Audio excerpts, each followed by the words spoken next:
Struggling, yeah. So let's talk a little bit about what happened today and kind of make a point on the American stock issue. So I don't know if you heard the outcome of today's hearing, but basically Judge Khan decided that the document that we brought forward over the last few weeks with regard to the validity of the GGYC were sufficiently important for him to hear the issue today, which was most of the discussion. He entertained for about an hour and allow himself 4 additional days for further submission to be heard on this issue. Basically, our position is that the GGYC is an invalid challenge given the inaccuracy, certainly a very dubious submission of the certificate that was made at the moment the challenge was declared. For those who are not familiar with this certificate, I believe it is available for your reading on several websites.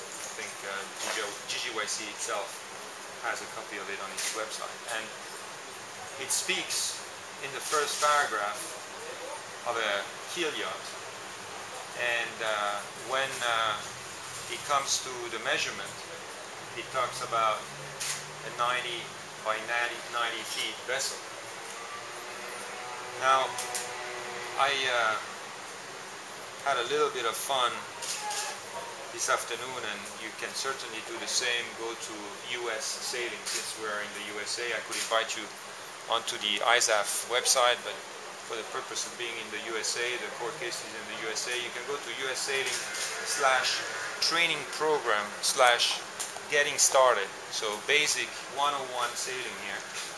And you find this page, which basically clearly describes 4 types of vessels that can be raced in the United States: small boats, keel boats, windsurfs, and multi-hulls. And when you go into the keel boats section, it reads, a keel boat refers to a sailboat which has a weighted keel, which is sufficient in weight to counterbalance the force of wind in the sails. It goes about stating that beyond the basic keelboat, the term keelboat continued to describe vessels and yachts through much larger size. So I guess the certificate of the GGYC describes a large keel yacht. It further go about describing a multi-hull and says multi-hull do not need a ballast / heavy keel to keep them upright.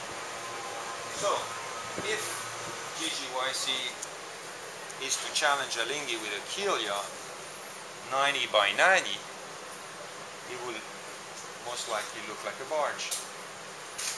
And we're very happy to entertain a regatta against the barge, but I don't think that's the point of our argument. The point of our argument is that the GGYC did not submit the correct certificate, and therefore cannot be entertained as a challenge of record.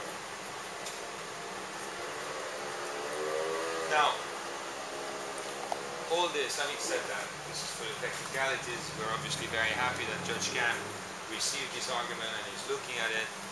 We're very happy that an interpretation from ISAF has been provided, which along the same lines of what you can find on the US Sailing website describes the difference between a keel yacht and a multi-hull. Beside all that, it's unfortunate that we are in court, but I'd like to bring you back to the 32nd America's Cup and its great success. And with any success, one has to have its vision, one can remember that that vision we had now almost 4 or 5 years ago was at the time criticized because it wasn't maybe not completely explained, but ultimately trust was provided to Alinghi to organize it, run it, and result in a fantastic event, possibly the best ever. Now, we had a vision which certainly was different than the vision of the 32nd America's Cup for the 33rd America's Cup. But so was the vision for the 32nd America's Cup different from the vision of the 31st America's Cup, and so forth. That's how you write history. That's how you progress the sport.